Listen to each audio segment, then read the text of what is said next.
Hi, and welcome to Culture Lit, a podcast and community that explores Black women and romantic love through the lens of romance novels. I'm your host, Octavia Marie. Each episode of Culture Lit trains a spotlight on a new Black romance novel and then deep dives into the many themes facing Black women and love after 40. Be ready to laugh, sigh, and talk about Black women falling in love, yes, sex too, and the Black authors writing their stories. She wanted steady love, a love that was too ordinary to inspire fiction, a collection of sacred, small, everyday moments, not high-stakes drama. She wanted a relationship that was a choice every minute of every day. Woo! Today, I'm so incredibly excited to talk about what I think is one of the top releases of 2021 from one of the most talented writers of our time. New York best-selling author Tia Williams. Her new novel, 7 Days in June, is a masterclass in storytelling. Some of you may be learning of Tia Williams for the first time, but she is definitely not new to this. Tia's novel, The Perfect Find, is currently being adapted for Netflix, starring none other than Gabrielle Union. If you haven't already read 7 Days in June, please do yourself a favor, girl, and go get a copy now. You will not be disappointed. This book is smart, it's sexy, it makes you feel light and floaty in the best way. 7 Days in June is about two famous authors, one who writes erotica, romance, the other who is a literary fiction author. They seem to randomly meet for the first time at this literary event in Brooklyn, and baby do sparks fly. But unbeknownst to everyone else there witnessing this chemistry between Eva and Shane, they know each other because they spent a very torrid, romantic 7 days together in their teens. But circumstances tore them apart and they went their separate ways. Eva and Shane haven't spoken to each other since. But we soon learned that they've been secretly communicating with each other over the past 15 years through their books. And now they show up in each other's lives and have to begin to figure out what to do next. Tia manages to tell this intricate story of Eva and Shane in such a fast-paced way, but also in an intentional and slow-burning way. It's truly magical how she weaves this storytelling over a 15-year period. 7 Days in June gives us a second-chance romance spanning 15 years between Eva and Shane. Eva is now a Black single mother. She has the most adorable, aspiring teen therapist that is hilarious throughout the book. They live in Park Slope, Brooklyn, and Eva also suffers from chronic migraines. There's discussion of intergenerational trauma, mothering, chronic pain, and the lineage of a Black Louisiana French Creole history. When I talk to lovers of all things books, one of the biggest beefs they always have with romance is that people either think romance storylines are trying too hard or they're unrealistic. But for those holdouts, I think this is a great romance to cut your teeth on. Eve and Shane's love story, it just felt so real and palpable. Their high school history felt like something I wasn't supposed to be peering into. It was intimate, but it was heavy, and it was brilliant nevertheless. Understanding why the title of the book is one of my most favorite moments and is a magical moment as a reader. There's so much else here about what love looks like when burdened by our traumas, not allowing for that gleam at the end of the tunnel or even the faintest glimpse of hope.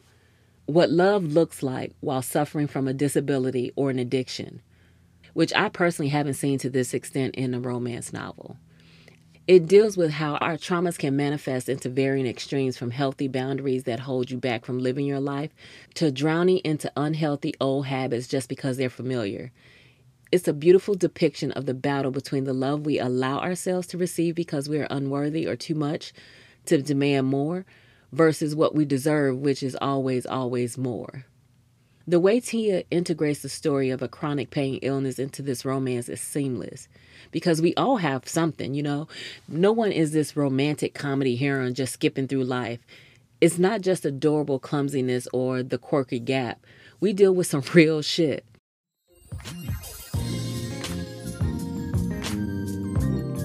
Hey girl, hey. If you're enjoying the show, make sure you sign up for our occasional newsletter and join our community at culturelitpodcast.com. where we share book reviews. You can interact with our guests, and you'll have a chance to tell me your story and be a part of our community. That's culturalitpodcast.com. Now, back to the show.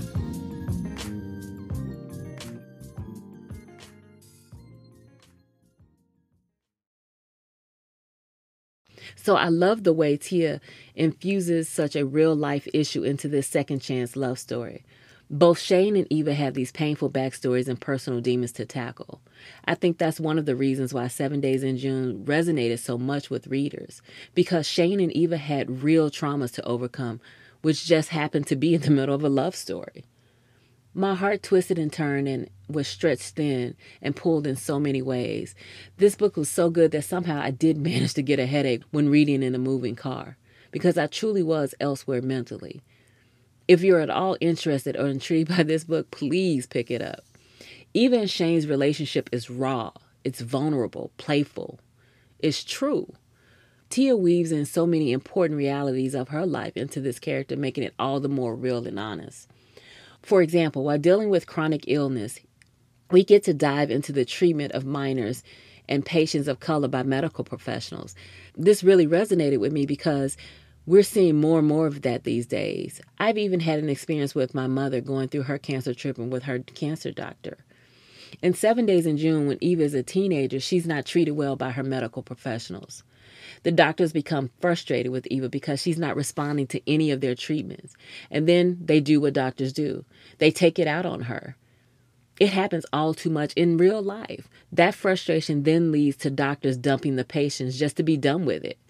But before that happens, they give you a bunch of opiates. Now there are protocols and things in place, but can you imagine being a 13-year-old child on methadone for years, 10 years, 12 years, to the point that you would fall asleep literally in people's faces and just nod out? It's insane. And obviously your body gets addicted to this. So they have to keep changing the dosage, upping the dosage. And then it was just a disaster.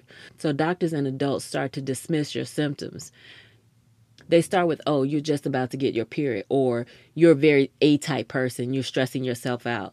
So just relax, everything will be fine. Maybe you should loosen up. No one believes women, and no one believes Black women at all. I think there's no one more powerless than a 13-year-old girl trying to tell her doctors and the adults she's in pain. They're just not taken seriously.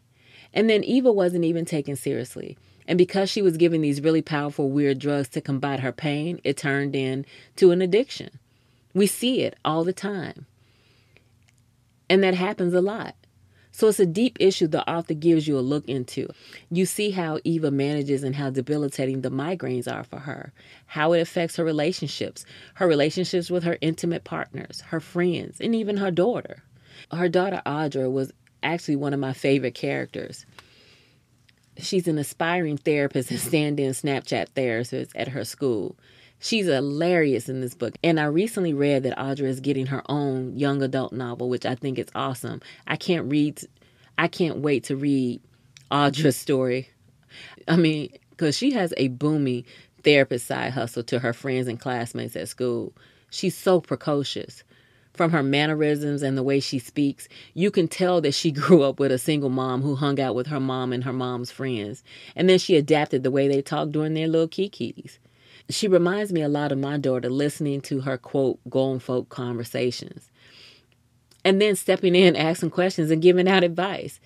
It's so indicative of a daughter of a single mother because you kind of become contemporaries. Sometimes Audra's the one with the most sense in the room. So for the reader, you can see these issues coming from a mile away, or you can see how Eva and Shane are being dysfunctional in the same way that Audra can. In 7 Days in June, Tia also touches on the idea of generational curses through the matriarchal lineage. I had a friend who had only women in her family. There were no men. The men either didn't stay, they died, or there were no sons born. So there weren't any dads around. And like a lot of kids, she grew up without a dad around. It's like that island that Wonder Woman comes from. It's just all these amazing Amazon women, right? And all you know is women and women warriors. So in Eva's book, her mother is Creole. from Louisiana. So you get a little of that culture and that history through Eva's journey. A lot of Black folks in America don't know much about that culture. We don't know about its rich, exciting, colorful culture. I've been doing my own ancestry research for the last few years, and my father's family traces back to Louisiana, to Creole Louisiana, and that culture.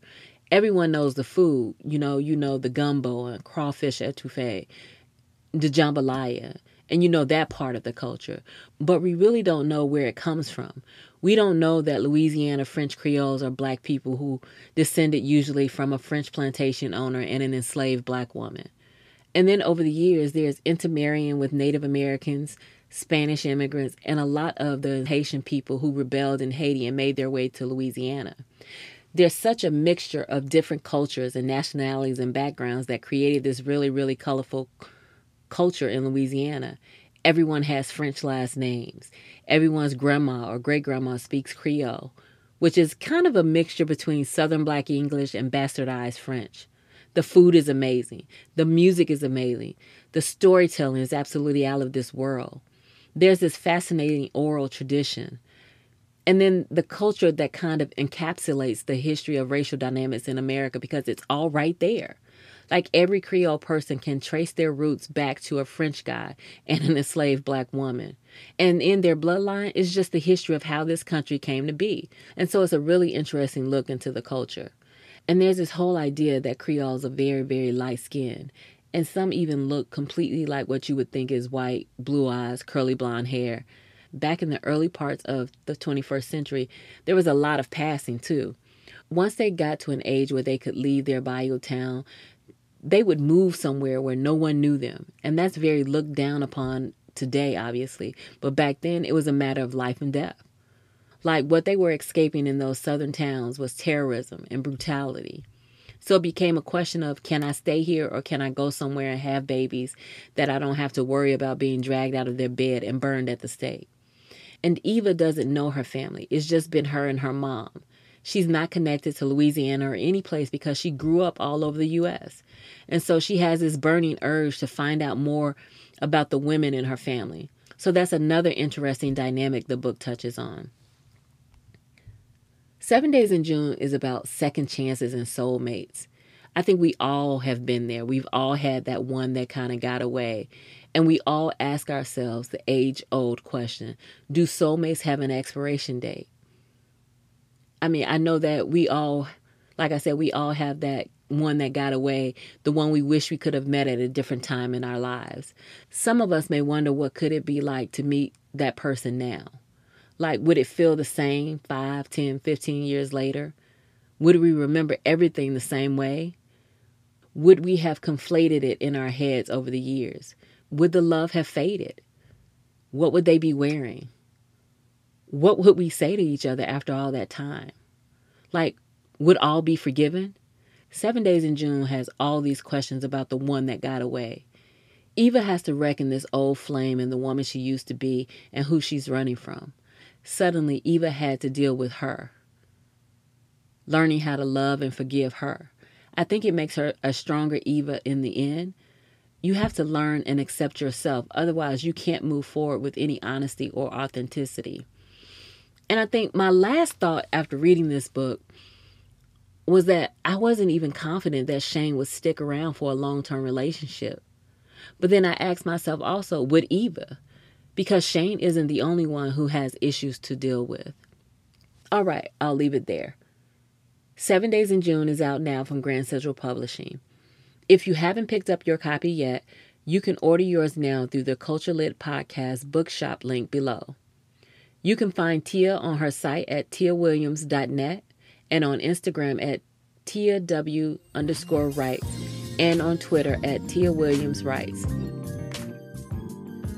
You've been listening to Culture Lit with Octavia Marie, and that's all for us this week. Be sure to listen, download, or subscribe to more episodes of Culture Lit. You can find Culture Lit on Apple Podcasts, Spotify, Google Play, or wherever you listen to podcasts. Apple listeners, please be sure to leave a review and let us know what you think. Don't forget to talk to me on social or share your Black love stories.